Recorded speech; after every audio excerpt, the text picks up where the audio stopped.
I have not filmed like an actual video in so long. I don't know how to start these things anymore.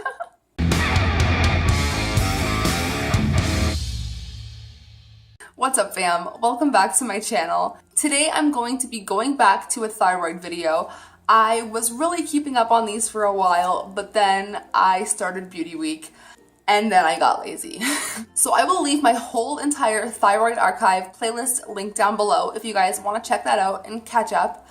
Today I'm going to be talking about what I have, which is hypothyroidism. I'm not going to talk too much in depth because I've spoken a lot about this in previous videos about what I experience. So without talking too much about what hypothyroidism is, it's pretty much low thyroid or inactive thyroid, or when the thyroid and the body is not producing enough thyroxine, which is the T3 or T4 hormone. Someone correct me down in the comments. Also, it is when the pituitary gland is not being stimulated enough. I'm actually going in probably in the next couple of weeks to have my pituitary gland tested.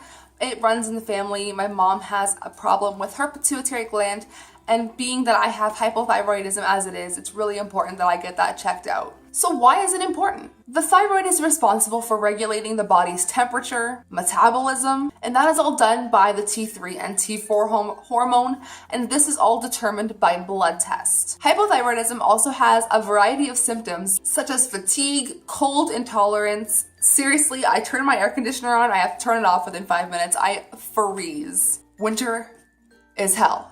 Joint and muscle pain, that is a serious one that I have. Oh my goodness. I don't physically know how to explain to someone how I'm feeling when it literally feels like my joints are about to just dislocate and fall off. Take my body, I'm ready. So not only all of that, but heavy periods, which I've talked about before, insomnia. I cannot count on my hands anymore the amount of sleepless nights I have had since I've had my thyroid out. Loss of libido, I know a lot of women struggle with that. UTIs or urinary tract infections and anemia. Not only that, Hashimoto's is an autoimmune disease, which is also really common in people with low thyroid or hypothyroidism.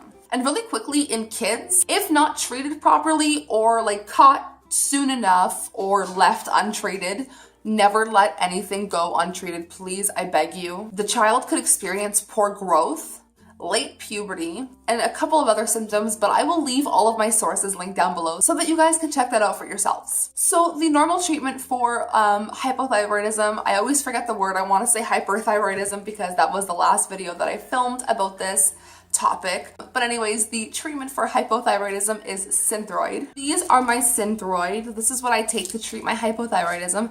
I take 2 of the 0.150 microgram, whatever they are, mg a day. I take 2 because of my adrenal fatigue, which is pretty much super lethargy, just to put it lightly. But I take 2 a day because it just gives me kind of a little bit more energy. That's what the doctor says, at least. I don't feel it. But depending on your symptoms, depending on your treatment plan, I guess, will be depending on how much of this you get.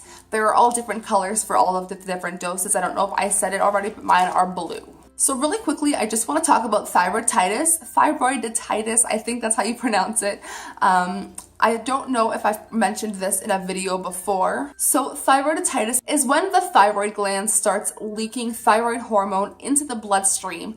This causes the body to go into hyperthyroidism. It spikes the thyroid levels, and if left untreated for upwards of 1 to 2 months, will cause the body to go into hypothyroidism. Also, really quickly, congenital hypothyroidism is when you are born with hypothyroidism. Also, surgeries can cause hypothyroidism. That's what happened to me. I had a partial thyroidectomy, and then 2 months later, I had a full everything else removed. There is a fly in my house right now. I opened my balcony door for 2 seconds and a fly came in, and now my cats are going crazy. So to end this video, to be diagnosed, your doctor will normally give you a physical exam, like they feel inside of your thyroid to see if anything feels abnormal. When I went in for my initial exam, I mentioned this before, but just to catch you guys up to speed, if you're new here, I had a 3.5 centimeter, almost the size of a golf ball, lump like sticking out of my throat, and it would suffocate me in my sleep. I was told that it was benign until I had my first surgery, and that's when they found out that I had thyroid cancer. So it's definitely really important to let your doctors know about your medical history when they are diagnosing you. Your doctor will also give you a blood test, like I mentioned, or a blood test containing a thyroid panel, which is when they test everything, including your T3, T4 levels, and TSH antibodies. So that is all for today's video. If you guys have any questions about hypothyroidism or anything related to the thyroid at all, please feel free to leave me a comment down below and I will definitely respond. I am really happy to be back filming. If you guys didn't know, my cat destroyed my computer charger last week and I couldn't upload for about a week.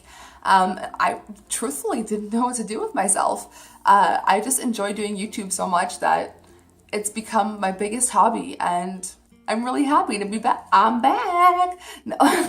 So I hope that you guys enjoyed this video. I hope that you guys learned something. And as always, if you have a thyroid condition or any sort of suspecting underlying condition, never let it go untreated. Always consult a physician if necessary. I love you guys so much. Thank you for taking the time to watch this video today. If you did, don't forget to subscribe and give this video a big thumbs up if you enjoyed it. And I will see you in my next video. Sayonara, suckers.